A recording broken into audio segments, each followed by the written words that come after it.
tales of sorrow and of ruin that come down to us from the darkness of those days. There are yet some in which amid weeping there is joy, and under the shadow of death light that endures.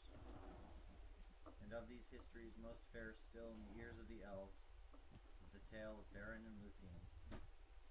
Of their lives was made the Lay of Leithian, released from bondage, which is the longest, save one, of the songs concerning the world of old, but here is told in fewer words and without song. It has been told that Barahir would not forsake Dorthonion, and there Morgoth pursued him to his death, until at last there remained to him only 12 companions. Now the forest of Dorthonion rose southward into mountainous moors, and in the east of those highlands there lay a lake, Tarn Ealuin, with wild heaths about it. And all that land was pathless and untamed, for even in the days of the long peace none had dwelt there. But the waters of Tarn Ealuin were held in reverence, for they were clear and blue by day, and by night were a mirror for the stars. And it was said that Melian herself had hallowed that water in the days of old. Thither Barahir and his outlaws withdrew, and there made their lair, and Morgoth could not discover it. But the rumor of the deeds of Barahir and his companions went far and wide, and Morgoth commanded Sauron to find them and destroy them. Now among the companions of Barahir was Gorlim son of Ungrim. His wife was named Elinel, and their love was great, ere evil befell.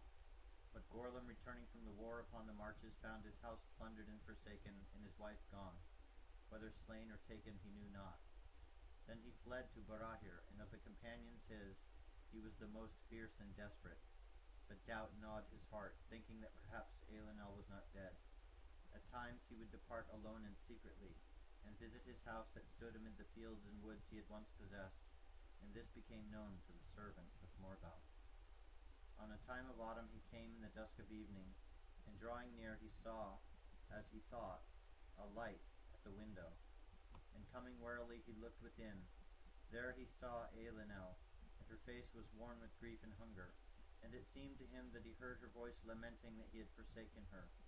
But even as he cried aloud, the light was blown out in the wind, and wolves howled, and on his shoulders he felt suddenly the heavy hands of Sauron's hunters. Thus Gorlim was ensnared, and taking him to their camp they tormented, seeking to learn the hidings of Barahir and all his ways. But nothing would Gorlim tell. Then they promised him that he should be released and restored to Elinel, if he would yield. And being at last worn with pain and yearning for his wife, he faltered. Then straightway they brought him into the dreadful presence of Sauron, and Sauron said, I hear now that thou wouldst barter with me. What is thy price? And Gorlim answered that he should find Elinel again, and with her be set free, for he thought Elinel also had been made captive. Then Sauron smiled, saying, That is a small price for so great a treachery. So shall it surely be. Say on. Now Gorlim would have drawn back, but daunted by the eyes of Sauron, he told at last all that he would know. Then Sauron laughed, and he mocked Gorlim, and revealed to him that he had only seen a phantom devised by wizardry to entrap him. For Elinel was dead. Nonetheless I will grant thy prayer, said Sauron, and thou shalt go to Elinel, and be set free of my service. Then he put him cruelly to death. In this way the hiding of Barahir was revealed, and Morgoth drew his net about it.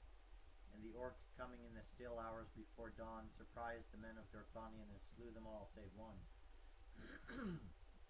For Beren, son of Barahir, had been sent by his father on a perilous errand to spy upon the ways of the enemy, and he was far afield when the lair was taken. But as he slept benighted in the forest, he dreamed that carrion birds sat thick as leaves upon bare trees beside a mirror, and blood dripped from their beaks. Then Beren was aware in his dream of a form that came to him across the water, and it was a wraith of Gorlim. And it spoke to him, declaring his treachery and death, and bade him make haste to warn his father. Then Beren awoke and sped through the night, and came back to the lair of the outlaws on the second morning. But as he drew near, the carrion birds rose from the ground and sat in the alder trees beside Tarn Ealuin, and croaked in mockery. There There Beren buried his father's bones, and raised a cairn of boulders above him, and swore upon it an oath of vengeance. First there, for he pursued the orcs that had slain his father and his kinsmen, and he found their camp by night at Rivel's Well, above the fen of Serek, and because of his woodcraft he came near to their fire unseen. There their captain made boast of his deeds, and he held up the hand of Barahir that he had cut off as a token for Sauron, that their mission was fulfilled, and the ring of Felagund was on that hand. Then Beren sprang from behind rock and slew the captain. Taking the hand and the ring, he escaped, being defended by fate, for the orcs were dismayed and their arrows wild. Thereafter, for 4 years more, Beren wandered still upon Dorthonion a solitary outlaw. But he became the friend of birds and beasts, and they aided him and did not betray him. And from that time forth he ate no flesh, nor slew any living thing that was not in the service of Morgoth. He did not fear death, but only captivity. And being bold and desperate, he escaped both death and bonds. And the deeds of lonely daring that he achieved were noised abroad throughout Beleriand. And the tale of them came even into Doriath. At length Morgoth set a price upon his head no less than the price upon the head of Fingon, High King of the Noldor. But the orcs fled rather at the rumor of his approach than sought him out. Therefore an army was sent against him under the command of Sauron. And Sauron brought werewolves, fell beasts, inhabited by dreadful spirits that he had imprisoned in their bodies. All that land was now become filled with evil, and all clean things were departing from it. And Beren was pressed so hard that at last he was forced to flee from Dorthonion. In time of winter and snow he forsook the land and grave of his father, and climbing into the high land of Doriath. There it was put into his heart that he would go down into the hidden kingdom, where no mortal foot had trodden. Terrible was his southward journey. Sheer were the precipices of arid Gorgoroth, and beneath their feet were shadows that were laid before the rising of the moon. Beyond lay the wilderness of Dungortheb, where the sorcery of Sauron and the power of Melian came together, and horror and madness walked. There spiders of the fell race of Ungoliant abode, spinning their unseen webs, in which all living things were ensnared. And monsters wandered there that were born in the long dark before the sun, hunting silently with many eyes. No food for elves or men was there in that haunted land, but death only.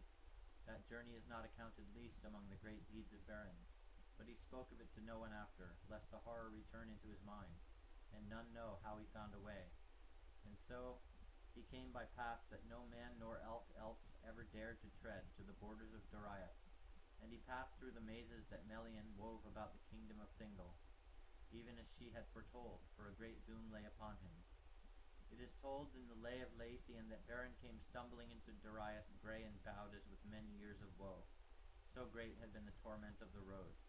But wandering in the summer in the woods of Neldoreth, he came upon Luthien, daughter of Thingol and Melian, at a time of evening under moonrise, as she danced upon the unfading grass in the glades beside Escalduin. Then all memory of his pain departed from him, and he fell into an enchantment. For Luthien was the most beautiful of all the children of Ilúvatar. Blue was her raiment as the unclouded heaven, but her eyes were grey as the starlit evening. Her mantle was sown with golden flowers, but her hair was dark as the shadows of twilight, as the light upon the leaves of trees, as the voice of clear waters, as the stars above the mists of the world. Such was her glory and her loveliness, and in her face was a shining light. But she vanished from his sight, and he became dumb as one that is bound under a spell. And he strayed long in the woods, wild and wary as a beast, seeking for her. In his heart he called her Tinuviel, and that signifies nightingale, daughter of twilight, in the grey elven tongue, for he knew no other name for her. And he saw her afar as leaves in the winds of autumn, and in winter as a star upon a hill, but a chain was upon his limbs. There came a time near dawn on the eve of spring, and Luthien danced upon a green hill, and suddenly she began to sing. Keen, heart-piercing was her song as the song of the lark that rises from the gates of night, and pours its voice among the dying stars, seeing the sun behind the walls of the world, and the song of Luthien released behind the walls of the world. And the song of Luthien released the bonds of winter, and the frozen waters spoke, and flowers sprang from the cold earth where her feet had passed. Then the spell of silence fell from Beren, and he called to her, crying, Tinuviel! And the woods echoed the name. Then she halted in wonder and fled no more, and bearing